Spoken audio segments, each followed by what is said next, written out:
Hello again, Leon Turner of Trend here once more. Today's topic is alarm handling in IQVISION. We often get asked questions about how we can change the alarm format and how to deliver alarms to IQVISION successfully from IQ controllers. So I thought I'd make a quick video about that. This one will be pretty brief, I hope, but without further ado, I'll get into it. You can see a quick snapshot from set there. This is what's actually in the controllers. I've got a couple of controllers, both doing pretty much the same thing. So I've got a trigger which drives two internal digital inputs. Both of those digital inputs are fed through the group route and destination path in the controller, and they're coming out as IP alarms, which come straight to my IP address of the laptop that you're looking at, to IQVISION. When they get here, they're fed through a couple of different alarm classes. So they arrive at an alarm class, and I'll talk about that in a little while, and they're delivered into what's called a console recipient. And the console recipient is kind of like your alarm view. That's your day-to-day alarm view, which looks a lot like that, although normally with some alarms in. This one's obviously empty right now.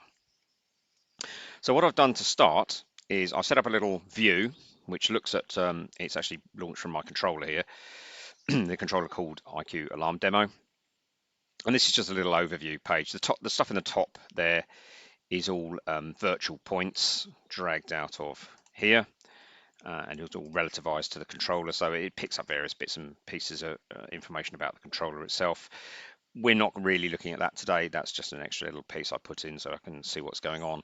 I've got a little alarm trigger button here which fires the alarm off in the controller. It just basically writes back to a switch inside the controller, and then a couple of alarm consoles here. So these two alarm consoles are the ones we saw a second ago. For the time being, everything's going to get delivered into the default alarm console via the default alarm class, because that's how it's configured as you get it out of the box. So if I do just trigger an alarm, like so, you'll see some alarms come in here. So we've got two, one from each of the digital input modules. And you can also see it's triggered a little alarm panel here, which goes green and red depending on what's happening out in the field. And if I just clear my alarms, just suppose for a minute I've actually fixed something, and then I can just acknowledge these and they'll go away. There is an alternative alarm console which actually can show you the alarms which are both acknowledged and cleared. Now, in the standard Niagara alarm console, those disappear and you have to go into the alarm database view to see them. There is another console view which you can use to see those. And in fact, if I show you that very quickly, so if you go to default, this is the Honeywell alarm console, and show normal ACT alarms, you'll see the stuff that's actually disappeared with a white bell, which, as I say, was both cleared out in the field and I've acknowledged the states of it. But that's all in there if you wish to use it. So we'll go back and set that view back to my alarm service, and you'll see the count in here has gone up, so total alarm count 2. Right, now the bit we get asked about most commonly is the format of the alarms. So if I send them in again, so you can kind of see what's going on, you'll see it says, if we look at the text, default alarm format, workshop, LAN 20, alarm demo, local station, blah, blah, blah. So that might seem a bit wordy for some customers. They may not particularly find that clear. You can kind of see what's going on in there, but not everyone thinks that's particularly nice, and they may want it to get sent to a specific console even. And the way we do that is down at the alarm extension level. So if I just acknowledge those for now, they go grey because they're acknowledged, but they're still alive in the field, so that's still in alarm. In fact, we'll get rid of those. It should go all green, and then we can acknowledge them and they'll disappear. So down at the proxy extension, this is where we do all the heavy lifting really to get this to work. You'll see down here alarm info. Now I'm going to send it to the modified class. That's already set up. and I'm going to flip this little button down here, use alarm source info, which localizes everything. Now, I don't really want all of this information here. There's quite a long string of stuff, which is what made up that long name. I only really want a few bits of information, actually. Now, I'm going to go with, I don't want the device name particularly. Now, parent.displayName. Parent is the point hosting it. So, in this case, modified alarm point format is the name of the point. So I want that, and I also want the name of the hosting controller. Now, so we've got, that's the parent of the parent, and you see it's points. I don't want that because that doesn't mean anything to anyone. I want the parent of the parent of the parent. That sounds like gibberish, but it's fairly easy to do. So we've got parent.parent.parent display name, and that should be alarm demo and then proxy extension. And if I put 2 underscores in there to make it clear where that division is, hopefully that will make some sense. Right, now if I go back to my overview again, and incidentally, I can change the text here as well, which I will do for clarity.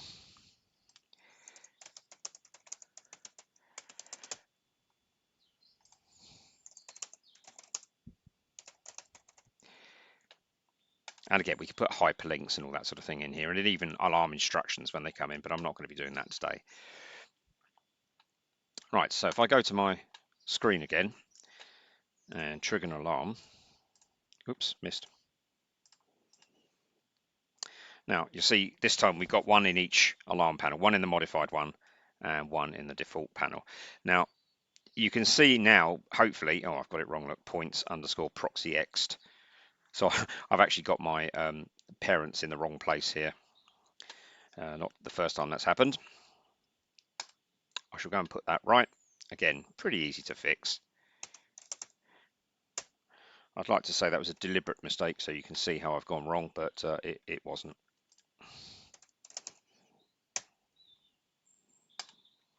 Okay, we'll go back to my view again.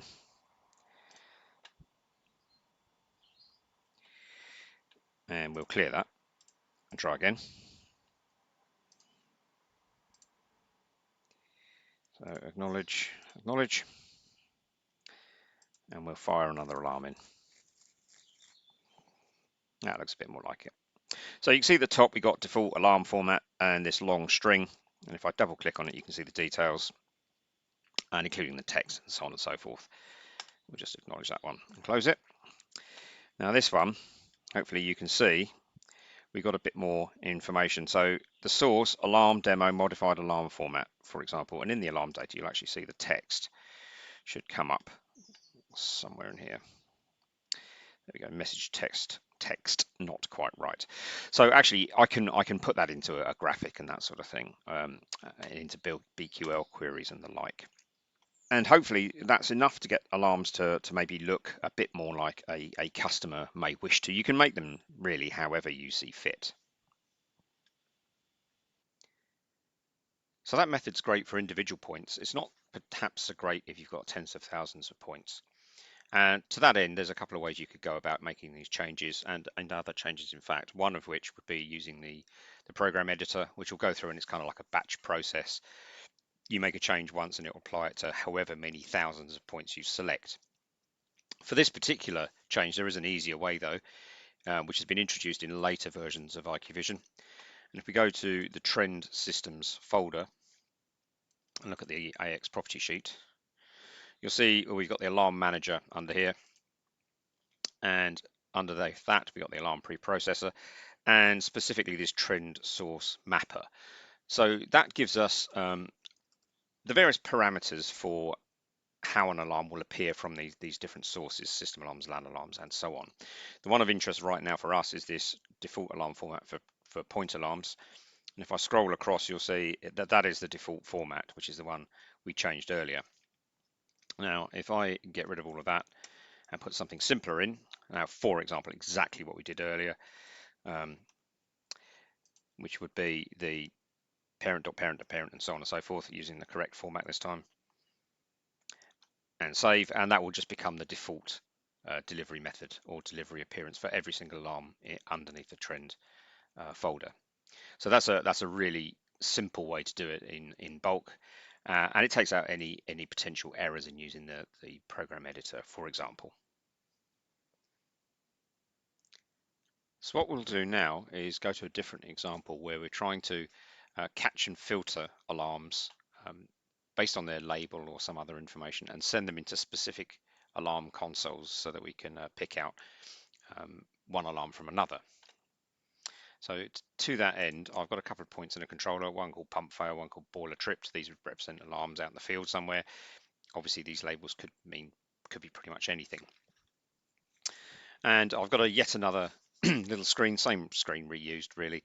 This time I've got a default alarm console in the top here and all boiler alarms down at the bottom here. So that's a specific alarm class leading to a specific console, which is the one we've got down here. Now, if I trip alarms at the moment in my other controller, what happens is they'll all come in to this top group. So everything's going straight through to the default alarm console, and you can see we've got boiler tripped and pump fail here. And if I just clear those, obviously the reverse happens, and well, not the reverse, but they clear and everything goes green. Fantastic. And I can clear those or acknowledge them and they disappear. So what we'll do now is set up a filter to catch the boiler alarms and send them to a slightly different route. So in my alarm service, I've got boilers up here. That's a specific alarm class, and you can see that's the console I've put in that page. Now, to try and catch these and send them somewhere specific, there's a particular set of things we need to do. And in the property sheet for the trend systems, not at the workshop level, not at the site level, notice this is at the very top level of the driver, you've got an alarm manager. Now, there's quite a few bits of functionality all packaged up under here, but the one we want for right now is this alarm preprocessor. And you'll see there's a few things here. The default priority that alarms are sent to, the default alarm class, and so on. What we actually want to do is look at these filters down the bottom. Now, by default, you get a few of these. And again, if you go to your alarm service, you'll see some examples of where these get sent with a class and an alarm console ready to catch them. So there's some examples you can start with. And if you notice, I've disabled all of these, so I don't want to go right now. But if you go through all of these, you'll actually see how this is all set up. So my examples here, the LAN and outstation is set up in there. The simplest way to create another one is actually to duplicate an existing one. You can drag a brand new one in from the trend palette, but they're already in here, so we might as well just duplicate it. So I've got this one down the bottom. I'll set the display name so I can see what it is. So we're just going to catch anything with boiler in it, effectively. There we go. Now there's a few things in here I want to turn off and a few things I need to tweak. So I don't want to send it to that alarm group, alarm class. I want to send it to boilers. That's the whole point of this. I want to enable it because I want it to work. And I don't want to dump matching alarms. Now I could do this. So if I wanted to, for example, ignore everything on this boilers class, I could do that. But for my example, that would be pointless. One way it could be useful is you could indeed catch everything from a particular site.